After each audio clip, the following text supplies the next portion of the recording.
tetapi dokter tetap mengumumkan, kami juga tidak bisa bertindak apa-apa. Tapi tunggu, saya bukan mengancam.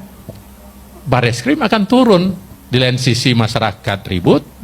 Yang kedua, orang yang dirugikan mungkin kehilangan bisnisnya, karena mungkin dia kehilangan kepercayaan.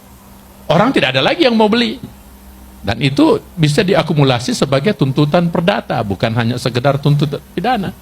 Hei Reza, ini saatnya kamu masih ada waktu untuk satu, gue bilang, tarik laporan lu. Kedua, minta maaf ke masyarakat. Karena apa? Sudah banyak kau menzolimi orang. Tuh, gue kasih bukti-buktinya.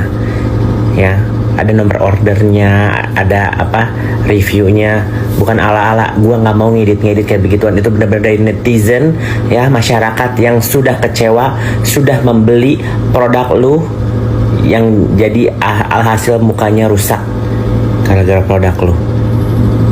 Ibu Dokter Graca Gladys, cabut nggak laporannya? Cabut nggak? Karena kalau nanti di persidangan akan ada beberapa oknum yang akan dicari tahu masyarakat.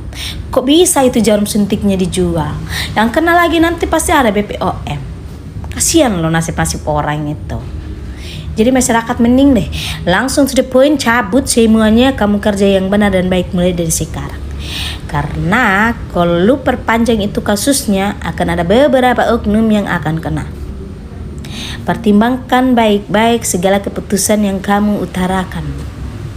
Kemarin kita nggak tahu loh jarum suntik itu, Bu Dokter. Sekarang jarum suntik itu yang kita pertanyakan ini. Kok bisa? Kok bisa Ibu Dokter Graca Gladys? Mending cabut nggak? Cabut.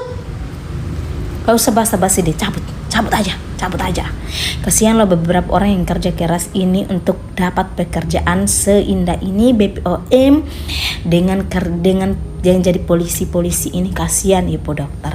Dengan Ibu Dokter juga sudah capek-capek sekolah tinggi. Jangan sampai hilang semua gelarmu, Dokter. Hilang semua masa depanmu. Kasihan. Sekarang lagi kasus suamimu lagi. Ya ampun, kepertaruhkan segala nyawamu untuk ganti bisnis nggak? Yang harusnya jadi tersangka itu kamu, Mbak. Kok malah orang yang dituduh? Playing victim banget. Bukannya tobat, malah cuci darah. Biar apa? Biar kelihatan suci. Padahal tangan masih bau dosa. Udah bikin ulah, pas kegep pura-pura korban. Mainnya sih bagus, skenario-nya aja yang jelek. Logikanya gini, kamu yang maksa buat ketemu, kamu yang mau bayar, tiba-tiba merasa tersakiti biar dapat simpati. Sesekali jadi manusia yang sadar salah gimana? Main drama boleh aja, tapi jangan lupa, penonton makin pinter dan kalian bukan aktor Hollywood. Tahu dong siapa yang kayak gitu. Gila, Kaniki keren loh. Rela untuk jadi tersangka dan rela datang sendiri demi owner skincare. Gila, keren. Tapi di mana sih unsur pemerasannya itu? Aku aja yang bego nih ketika aku mendengar rekaman-rekaman tersebut. Di EPP tuh gak ada loh unsur pemerasan, gak ada. Ini bahkan Dese loh yang kayak nawarin, yang nelfon. Bahkan di situ juga gak ada suara Kaniki, gak ada, say. Jadi di mana pemerasannya? Nih aku kasih tahu ya, kalau pemerasan itu kayak gini. Pokoknya gue minta 5M. Kalau lu udah ngasih gue 5M, baru gue bakal diam. Gue gak akan speak up. Itu baru pemerasan. Kalau misalnya lo gak ngasih 5M, gue bakal bongkar semua. Itu baru pengancaman, sayang. Gue juga bingung kenapa. Tapi ya gak apa-apa lah. Gue pasti yakin sih, Kaniki kan orangnya membela kebenaran. Pasti nanti waktu yang akan menjawab semua gitu. Ya deh, sekian sih dari Sanju. Bye. Jangan bilang pansos ya. Gue juga wajib untuk bersuara. Berhak, kalian juga bisa. Kenapa hanya Nikita Mirzani saja yang dipenjara, yang dipojokkan, yang disalahkan? Padahal jelas dalam Islam bahwa orang yang menyuap dan menerima suapan, dua-duanya itu bersalah. Ar-Rashi wal murtasi finnar. Harusnya Reza Gladys ini juga diperiksa. Karena kenapa ia harus capek-capek menyuap kalau tidak ada hal yang perlu dibungkam? Nah ini nih. Tadinya gue gak mau mikirin, tapi berhubung gue tinggal di Indonesia, jadi gue kepikiran perihal hukum di Indonesia. Seorang Nikita Mirzani ditetapkan menjadi tersangka dan sekarang resmi ditahan. Bentar, otak gue yang cuma lulusan SMK ini agak nge-lag. Entah gue yang bego, atau yang punya hukum yang bego. Bentar gue pikir dulu. Yang gue tahu kalau masalah pemerasan itu contohnya kayak gini nih, yang gue tahu sebagai orang awam gitu ya. Anak lu nih gue sekap ya, kalau lu gak ngasih gue duit 4M, ku bunuh anakmu. Nah itu baru pemerasan kan? Gue tidak membela pihak manapun, gak sama sekali, bodo amat persetan dengan pihak-pihak, gak ada gue pihak. Cuman kayak hukum di Indonesia, kenapa gitu loh. Di sini kan ceritanya si Nikita Mirzani dikasih uang supaya tidak mereview ataupun menceritakan salah satu brand skincare gitu kan. Otak gue aja ya yang sebagai orang bego lulusan SMK gitu kan, pasti berpikiran kayak gini, lah kenapa lu menyuap kalau misalkan lu gak ada permasalahan dalam produk lu gitu kan.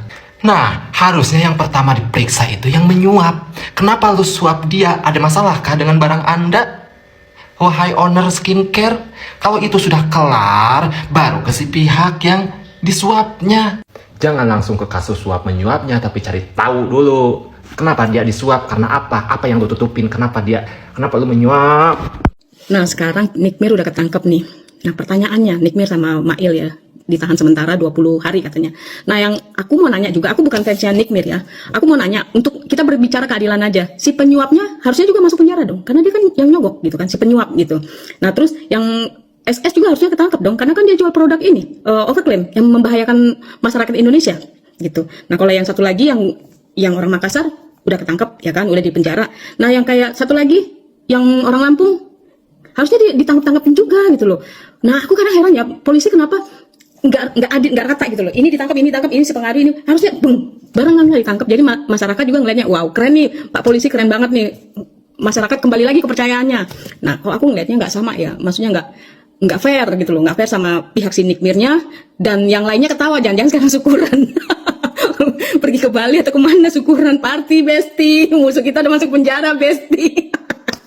Tapi aku sebagai penonton ya di Eropa sini agak-agak terkagum-kagum, terdecak-decak, jak gitu kan. Keren loh produk hukum di planet Pluto itu. Ya pokoknya siapa yang punya duit, lu yang bisa aman gitu kan. Yang pihak penerima jatah ya kayak berlomba, lu kasih berapa? Kalau enggak, ya ini ngasih segini nih. Lu bisa berapa? Wah, gedean dia, udahlah dia aja yang penjara gitu. Lu aja yang penjara, lu ngasihnya terlalu kecil. Kayaknya begitu ya. Apa gue salah persepsi? Artis Nikita Mirzani resmi ditahan atas kasus pemerasan terhadap Reza Gladys. Ibu 3 anak ini ditahan bersama asistennya Mail Syahputra. Nikita Mirzani resmi ditahan di Polda Metro Jaya pada Selasa 4 Maret 2025. Ditahannya sang artis itu buntut dari laporan Dr. Reza Gladys pada Desember lalu. Dalam laporan itu, Reza menuding Nikita telah menjelekkan nama baik dan produk skincare miliknya lewat postingan TikTok. Tak hanya itu, sang artis juga dituduh telah melakukan pemerasan. Dilansir dari Grade ID, Nikita dan asistennya itu akan menjalani masa tahanan selama 20 hari ke depan di rutan Polda Metro Jaya. Sebelum ditahan, Nikita dan Mail Syahputra sempat menjalani pemeriksaan di Reskrimum Polda Metro Jaya. Kabar penahanan Nikita Mirzani ini pun langsung ramai jadi perbincangan. Pasalnya, sang artis cukup sering berurusan dengan hukum. Seperti beberapa waktu lalu, Ibunda Loli itu baru saja menjobloskan TikToker Fadel Bajideh ke penjara. Namun di tengah kasus itu, Nikita justru ditetapkan sebagai tersangka. Nikita Mirzani ditahan kepolisian, sang mantan sahabat Fitri Salhuteru ikut bereaksi. Lewat media sosialnya, @fitri_salhuteru88, Fitri memberikan pesan kepada Nikita. Pengusaha itu berpesan agar Nikita Mirzani mendapat pelajaran berharga di penjara. Ia juga mengaku ikut prihatin dengan kabar penangkapan tersebut. Jujur nggak berani lihat sosmed, sampai jam segini pun baru berani lihat. Apapun yang terjadi dengan mantan kawan saya, semoga dapat menjadi pelajaran berharga, tulisnya. Kalian jangan tanya pendapat saya, netizen dan media, nggak ada pendapat apapun. Sekalipun perbuatan dia sangat keji terhadap diri saya dan keluarga saya tidak bergembira atas apa yang terjadi hari ini, lanjutnya. Fitri juga mengatakan apa yang terjadi pada pertemuan dulu biarlah menjadi pelajaran. Ia juga menyebut apa yang menimpa Nikita adalah ganjaran dari perbuatannya. Nikita Mirzani setelah ditahan karena Reza Gladys. Kuasa hukum Nikita Mirzani, Fahmi Bahmid, mengungkap kondisi kliennya setelah ditahan karena diduga pemerasan, pengancaman, dan tindak pidana pencucian uang atau TPPU Reza Gladys. Fahmi memastikan Nikita dalam kondisi sehat-sehat saja. Alhamdulillah, baik aja kabarnya, sudah aman, sehat-sehat saja, nggak ada apa-apa. Sudah ketemu alhamdulillah dan nggak ada apa-apa, kata Fahmi di Polda Metro Jaya. Fahmi tak menjawab saat ditanya siapa saja yang sudah menjenguk Nikita Mirzani. Rahasia itu siapa yang sudah menjenguk tidak semua harus kita sampaikan. Soal keluarga itu udah pasti ada yang jenguk. Dibuat santai ajalah, ucap Fahmi, pengacara dari Nikita Mirzani. Fahmi tak mau bicara banyak mengenai Nikita Mirzani. Saat ditanya mengenai penangguhan penahanan, Fahmi enggan untuk menjawabnya. Penyidik Direktorat Reserse Cyber Polda Metro Jaya menahan Nikita terkait kasus pemerasan, pengancaman dan tindak pidana pencucian uang atau TPPU. Ia ditahan usai diperiksa sebagai tersangka pada Selasa 4 Maret 2025. Sebelumnya Nikita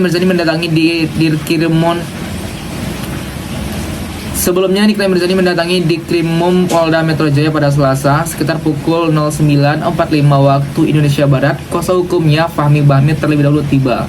Barulah 15 menit kemudian Nikita datang dari pintu belakang.